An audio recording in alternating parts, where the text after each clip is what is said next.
Welcome back to Yoshi Entertainment, everybody. So some people might say that I'm disrespectful and petty for saying this, but I'm going to put it out there anyways. I'm a firm believer in the fact that if a person is mentally incompetent, if they're irresponsible, if the stuff that they let come out of their mouth, not mouth, does more damage than good, influences people to destroy their own lives with stupid mistakes and ideologies and mentalities, they need to be legally banned from having a podcast, a microphone, being able to speak to the masses, if you will. Now, what does this have to do with Cam Newton, if you will? Well, this is another one of those individuals, if you ask me, who loves to promote this very toxic culture we have in the black community. This culture of single parents trying to raise a child because people had very raggedy, toxic, mediocre, dysfunctional, selfish mindsets whenever they laid down with whoever they laid down with. Single baby mamas, single baby fathers, baby mamahood, if you will, baby fatherhood, if you will. Goes for both men and women. I've said this before, I'm a supporter of godly relationships. If people would do things the way they're supposed to be done, the way God ordained for it to be, a lot of this stuff would not be going on. We wouldn't have children who are broken today because daddy didn't want to stay in the relationship. Mama was unfit. Parents didn't want to do right. They weren't functional. They didn't care about being functional. They didn't care about doing the right thing before they brought a child into the world. People want to talk about sexual liberation, which I've already said is a lie from the pits of hell. They want to talk about I can have as much sex as I want to, as many babies as I want to, but they don't care how that directly affects those children, and it's sad. We've got generations of children who have trauma that have been inflicted by their own parents because they did not care enough about being a decent human being and then going to marry a decent human being and creating a functional, healthy, non-toxic environment to raise a child in. I talk about this a lot on this channel. Now, Cam Newton said on his podcast with this young lady, I think she's a therapist if I'm not mistaken, this doctor, and she really broke it down in the nicest way possible. She's not the first woman and she's not the first black woman who have tried to tell people this idea of having babies out of wedlock at the speed of light, not having a father in a home. It is killing our community. She's not the first person who said it, but those women were ignored. Maybe they'll listen to this woman. I want y'all to listen to what this woman said, because when I tell y'all she hit the nail on the head, like, I don't think anybody could have said it any plainer, any better, really. A lot of people see my situation and not think that I'm not high functioning. What situation? Okay, so I'm not married. I have beautiful children. How many? 8. By how 8. many women? 3. And this is the kicker. I want more. By multiple women? What's the intent I of just this saying? want Or God by to your bring wife? them. I just want God to bring them. Oh, okay. My desire to get married is lower than my fear of divorce. So, as you had said, Dr. Bryant, you said it, I didn't say it, I will agree. I'm just taking my time. You're not taking your time. I am, though. You're being very action-based. You're not taking your time. I'm taking my time. You're being very action-based. You have 8 kids with 3 different women. Yes. You are creating, procreating, and multiplying. That is not taking your time. You're being very selectively active, okay? So you're creating, and disclaimer, the kids are innocent, they are beautiful and amazing. Anything I say has nothing to do with them babies. But you are proactively choosing where you want to be active at and where you want to take your time. You want to take your time in having a wife because of your own fears. But you will, and I say this with all respect and love, what I'm about to say next, okay, Cam? But you will selfishly create broken families, even if you're in their life and you're a proactive father, and I believe you're an amazing daddy. I can only imagine with just your presence and knowing you. But these families are still broken. Every child cannot have Papa in the house with them. So some child, if not all, will end up with some kind of deficit without daddy being there. Now, you chose to do that. I'm not saying you sat there and woke up one morning and said, I want to be selfish today, so I'm going to go make a baby. Not saying that at all. But those are selfish acts at the expense of your fear. And yeah, that is a low functioning behavior. To say that I'm going to build these houses and put kids and these beautiful women and kids in them, but I ain't going to create a home in them. I'm going to wait till I dissipate my fear to find a wife where I'm still going to be fearful with, because there's no such thing as not having some type of nerve or some type of feeling behind marrying somebody. And then I'm going to build a home with her while all these other beautiful babies have houses. That's completely unfair and that's selfish. And so, yes, you're taking your time in this department, but you're not taking your time in this department, which means you're compartmentalizing. And compartmentalizing never works. Compartmentalizing hurts everybody involved. Everybody who's in this box and that box and this box and that box and this box. And then here you go over here trying to figure out what box you're going to feed or entertain or do. Then you're looking outside to figure out who's your next victim to put in the box. It's unhealthy. As I said before, she spoke very intelligently. She broke it down like simple math, very eloquent. Now, what disturbed me the most about this is him sitting up thinking that it's funny. I guess he was trying to make some joke. I guess this was a joke to him, talking about, oh, people don't think I'm high functioning because I guess he got all these babies outside of wedlock. Talking about he knows what he's doing. And even though he's not married and he's got 8 babies by 3 different women, he wants more. He really looked up like he was really doing God a favor by saying he wanted more children. That's the disturbing thing for me. Whenever people are going around bragging about their dysfunction, you know somebody is so deep, wrapped up, tied up, tangled up in their dysfunction, in their toxic mindset, in their mediocrity, when they think it's a game won and something to aspire to brag about on TV, on a podcast. It's pitiful that he doesn't know how ridiculous he made himself look by bragging about wanting more children outside of wedlock, wanting more broken homes, as she acknowledged. And again, to look up and say, God bring them, disgusting to me. Don't bring God into your dysfunction, into your lack of common sense. He has nothing to do with that, and quite frankly, he's not pleased with it either. Now, he openly admitted, and I quote, his desire to get married is lower than his fear of divorce, end quote. Well, clearly he can't do right by the relationships where that's concerned and the children where that's concerned. But oh, thank God he could admit what's wrong a little bit, to a degree, with what he's doing with himself.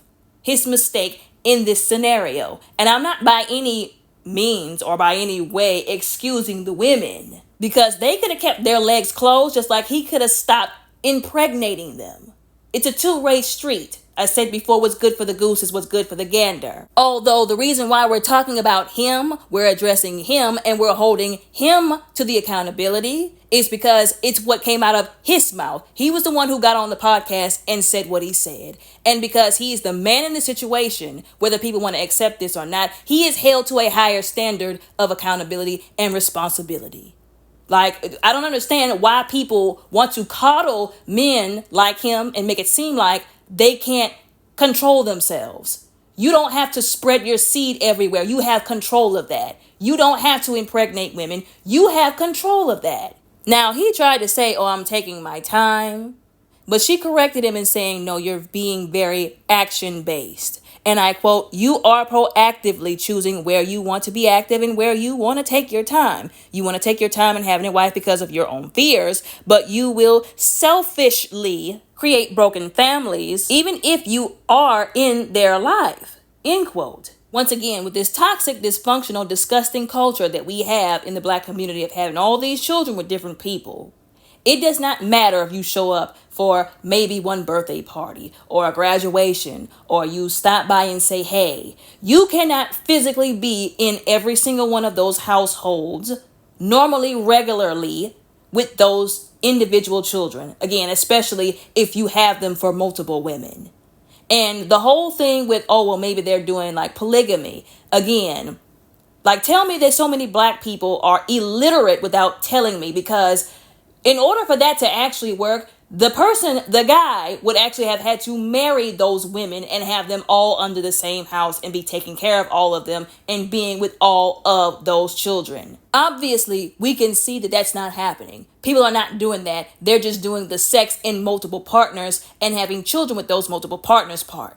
They're leaving out the other part. And even if they did that, even if they had them all under one roof, there are people who are the children of that kind of family dynamic who said that it was hell in that house. There was always fighting, people feeling jealous of the other sibling, mothers fighting against each other. There was always some kind of ungodly sibling competition. Now, I'm not talking about, oh, let's see who can run the fastest. No, I'm talking about serious issues that they carried as trauma into their adult lives. So none of it is healthy or helping anybody in the black community. Another excuse that people like to use in the black community, because we're going to talk about it all today. Like what he said, oh, he's afraid to get married. So you do the worst thing you possibly could, and you still screw the people you come in contact with over. You still screw your children over, who you would have had anyways if you would have married the woman, by creating broken homes. See the lack in common sense? The lack of common sense that goes into that? And for the people who love to say, oh, well, I was hurt by this person, that person, the other person, and that's why I hump, pump, and dump people. That's why I just only have sex. I just have the children. That's not an excuse either. Those children didn't do anything to you. Your trauma, you're using your trauma as an excuse once again to create broken families. And it's still wrong. We will still be held accountable by God for what we do using our trauma as an excuse. The saying, don't bleed on people who didn't cut you, would fit perfectly here. Those other people who might have wanted a set in stone committed relationship with you, who you just screwed and just wanted a child from, you ruined what you could have had with them because of your trauma. Using whatever you can as an excuse to do wrong is not right. That's another thing we have in the black community. People using their trauma as an excuse to do worse. I've said this before. You've got two options as a response to trauma. Either you can do worse, make yourself more mediocre, and hurt other people in the process who don't deserve to be hurt, or you can do better. You can grow, you can learn, you can mature, you can be a better person, you can even help other people through what they're going through. It's just really sad that a lot of people choose the first option. They act like there should be a contest winning trophy, or they should receive a brownie and a cookie and a goldfish for choosing to do the right thing, despite how hard it is. Guess what? This is life. We're going to either be mature adults, or again, we'll be mediocre. We ought to strive to be better, do better, be mature, and to not be mediocre. Now, there were some people on the internet who were coming into agreement with what she said, and they put some comments out there I'd like to read for you all. One person said on Instagram, I love the way she articulated this, very direct, very respectful, and very much right. That was the quote. Now, I understand being respectful, which, sometimes, admittedly, I have a hard time with doing, because I'm sorry, how respectful do you expect me to be whenever you're, again, creating broken families? I'm more concerned about the children, not your feelings. But I do agree we should come with some respect when we're trying to get these points across so people won't be closed off. But there have been people, like I said before this woman, her name is Dr. Bryant, who have been as respectful as they could and still got dogged out, still got treated poorly, still had broken families that they had to deal with. So again, what else do you want from them? There have been people who have been respectful about it before, and they were still ignored. So it comes a time where respect is not the issue. Another IG user said, it's no men in the comments. That means she clocked it correctly. Now there may not have been any in those comments, but I'll disagree with, there were some men on Twitter who were also calling this out. Another IG user said, the want more kids would stop if people had these kids full time around the clock. And I agree. Some of these people, they talk about they want kids, but ask them, are they ready to change a diaper that's full of diarrhea? Ask them if they're ready to have to clean the child when he or she then pooped up her back or his back and now the clothes are all messed up. Ask them if they're ready to have to get up in the middle of a night to feed them.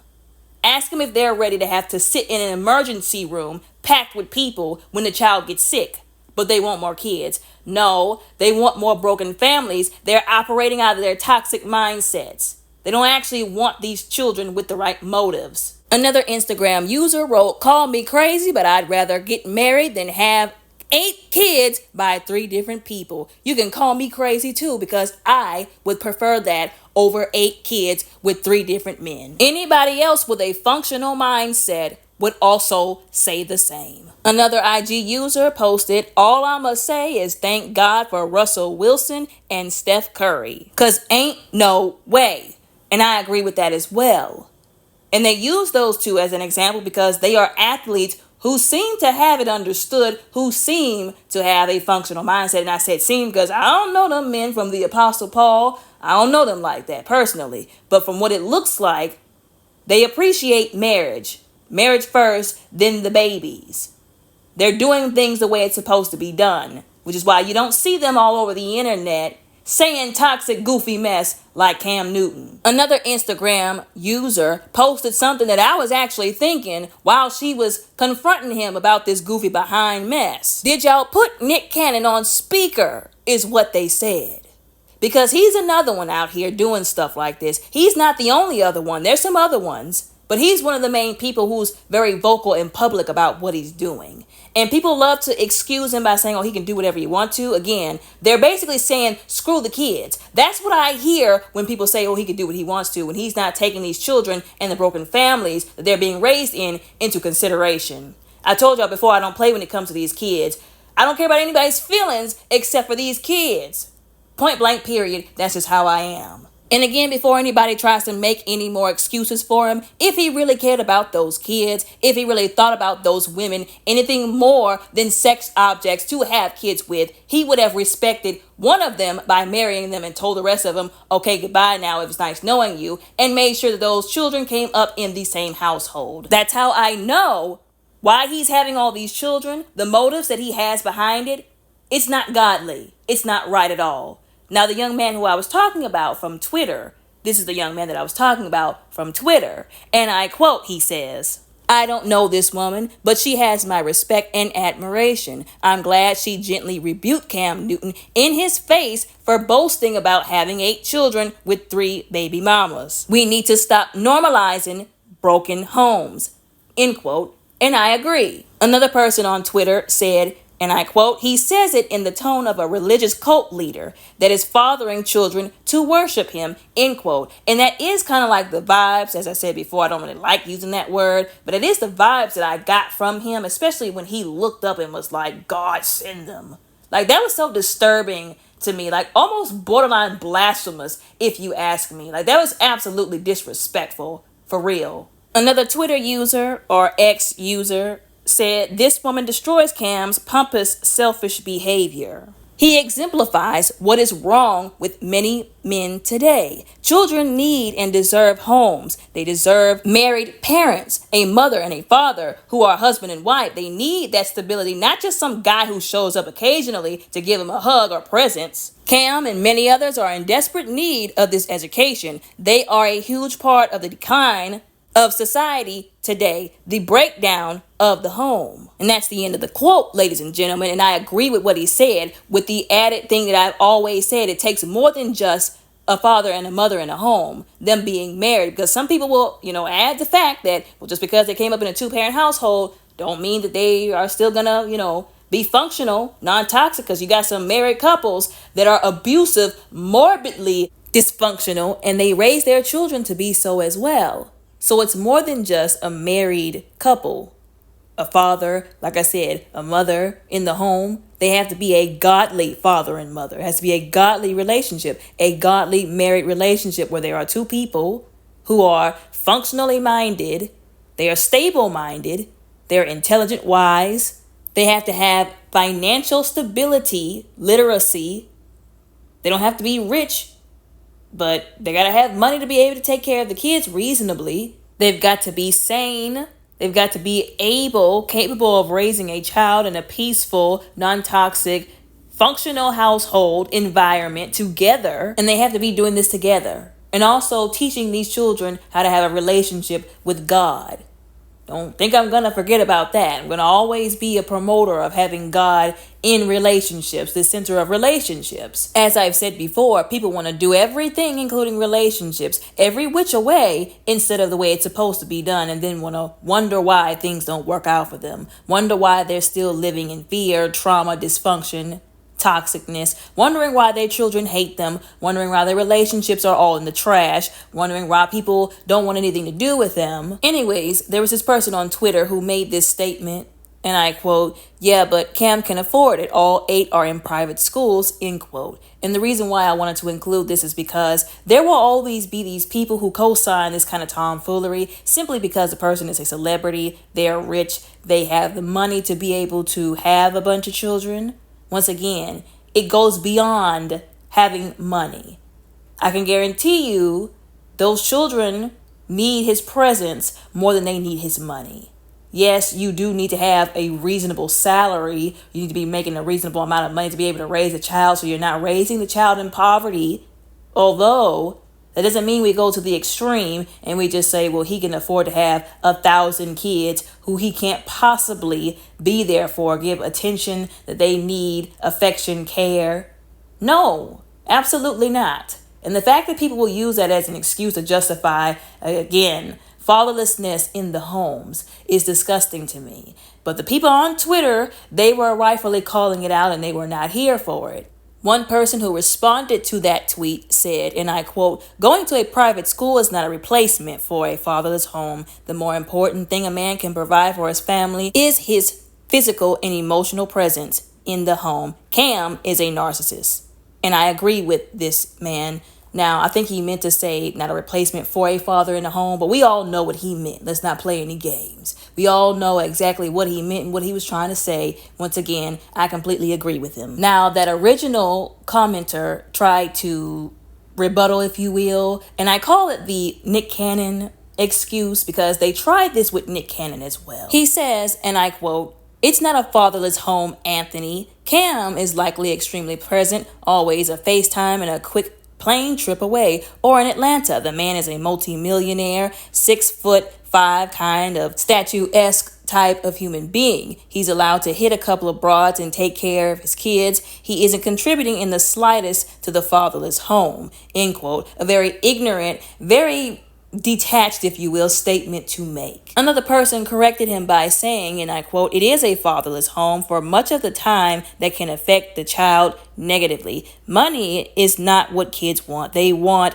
undivided time with dad. I guarantee you, any kid would gladly forego private school if it meant having dad full time. It is possible with 8 kids, end quote. And that is the truth. There are so many men that I know, some of them are no longer with us because they were older and they have passed away, who worked all kinds of night shifts, the graveyard shifts, 14, 12-hour shifts, and they still came home and they spent time with their kids, which they were able to do because they were married to the woman who they had them with. They still made that time because they understood, yes, I have to work to put a roof over their head, but they also need time with dad. Like, even if they just had to lay in the bed or lay on the couch and the kids were just jumping up in the bed or they were playing on the floor, they're still spending time with their father. He's still there. He's still present, giving them the attention and affection and love that they need. Because these men understood that. They understood the impact of him being there physically. Not just, a FaceTime or, just a quick plane ride. Now, he made some other comments, but I'm not going to even give them the time of day because what it seems like is that guy is a celebrity worshiper. There's nothing that anybody can say to make him see where Cam Newton is going wrong, what he's doing wrong. So again, it's up to the people who are functionally minded, responsible, and they're using the common sense that God gave them to call this guy out. Another person on Twitter said, his kids aren't fatherless, but the homes those kids are living in are fatherless. Look at kids who live with mom after divorce. That reduced time with their father can really do a number on them. They can feel abandoned. Kids need physical presence. Child support presence ain't it. End quote. And they also said that because I believe the person who they were responding to insinuated something along the lines of, they can just send them presents, or, well, that's what child support is for, etc. No, child support is not going to cut it where the presence is. If that's what has to happen because, again, a parent is unfit or they just don't want to take care of a child they help create, then they do need to pay child support. Like, I'm a firm believer in, if you don't want to take care of the child you help create, then you need to be the one paying child support since you're not taking care of them physically. But they also still need that presence, like I said before. Another post said, and I quote, Cam's daughters could be driving in Bentleys, decked out in designer clothes, but those daughters will still grow up and have daddy issues that will manifest in their choice of men, end quote. And that is a sad, sad, unfortunate truth. Same thing with the young men.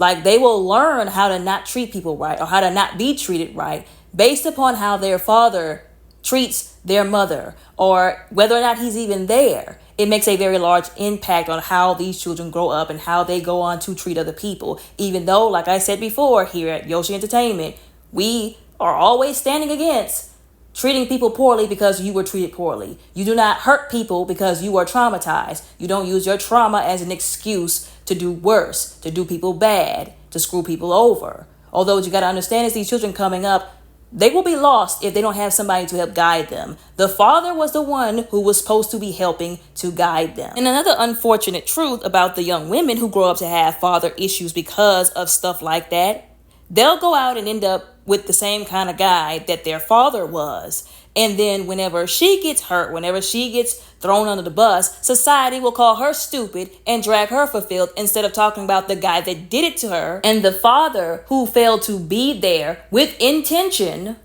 to show her how to be treated, to show her this is how a man is supposed to be treating you, to show her what kind of guy she should settle down with and marry versus the kind that she should run from. Another Twitter person who posted something said, the fact that he thought telling her he's creating multiple broken homes as if it's a good thing is just mind-boggling. End quote. And that's what I said before. It was disturbing. Like, he was really bragging about this like there was no shame to be had in what he was doing. That's another thing. I've said this before. Yeah, there are some things you have to extend grace and mercy and understanding to and be respectful whenever you're talking to somebody about so that they can see the error of their ways and change, because that's what all this is about. Getting people to see where they're going wrong so that they can do better. We want people to do better. Although there are certain things I'm a firm believer in that do need to be shamed. Because again, you are hurting other people while you're doing this and expecting people to walk around, like I said, on eggshells concerning your ego and your feelings because you don't want to feel judged so you can keep doing what you're doing. No, sir, I don't think so. Another person said, and I quote, I also give him a lot of credit for sitting there and taking that truth. Couldn't have been easy, end quote. And that is the truth, because he could have shut her down at any moment in time because that was his platform. It would not have been right to do. Let me go ahead and point that out. But he could have been like, I ain't trying to listen to this, Like, whenever somebody is telling somebody what they're doing is wrong and hurting people and destroying people's lives, they don't usually actually want to sit there and listen to that person, which is sad. Like, you should want to listen to somebody who's trying to tell you what you're doing that's causing other people harm and pain so that you can be better to do better and do better towards people. But he did sit there and he did listen to everything she said. And I do have to commend him for that, because like I said, he could have just been like, I ain't about to listen to this, who she thinks she is. Now, he did look like he was in the hot seat for a couple of seconds, but it does seem like he was really listening to what she was saying. And I really hope that he does take it in and that he really applies it to his life so that he could do better. Because at the end of the day, like I told y'all before, I'm starting to feel a little less empathy for these adults who are making these intentional decisions. My concern lies with the children. I want him to do better for his children. I can't speak for the goofy women who participated in this hot foolishness with him. I can only speak on behalf of the children who didn't choose to be involved in this. So like I said, I hope that he does better with intention, like how he intentionally did mediocre, so that those children could get better. Those children deserve better from him. Now, he can't marry all three of them, so, they kind of up the creek where that's concerned. But he can still do the best that he can to be there for all of them. Anyways, y'all, let me know what y'all think about all of this down in the comments below respectfully. Don't forget to like and subscribe. Y'all all have a very blessed, beautiful, and safe day.